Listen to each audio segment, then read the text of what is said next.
Mobile phone மனித மூளையை பல்வேறு வழிகளில் கட்டுப்படுத்துகிறது, குறிப்பாக மனோதத்துவ மற்றும் நரம்பியல் நியூரோலோஜிக்கல் அடிப்படையில். இதோ சில முக்கியமான விளக்கங்கள். 1. டோப்பமைன் பொம்மலாட்டம்.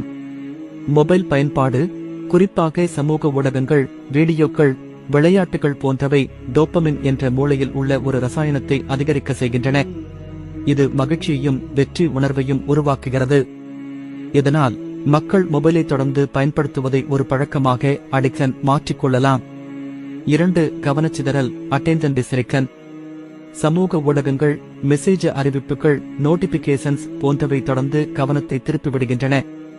இதனால் மனிதர்கள் ஒரு விஷயத்தில் நீண்ட நேரம் கவனம் செலுத்த முடியாமல் போகிறார்கள்.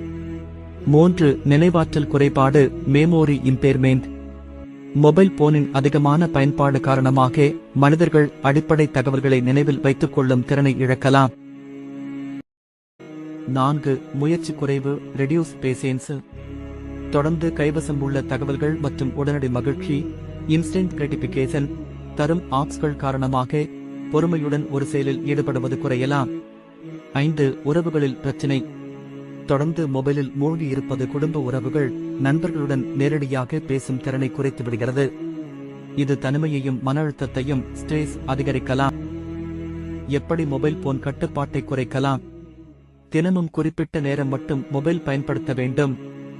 சோசியல் மீடியா டிடாக்ஸ், சமூக ஊடகங்களை குறைத்து பயன்படுத்தல் செய்ய வேண்டும்.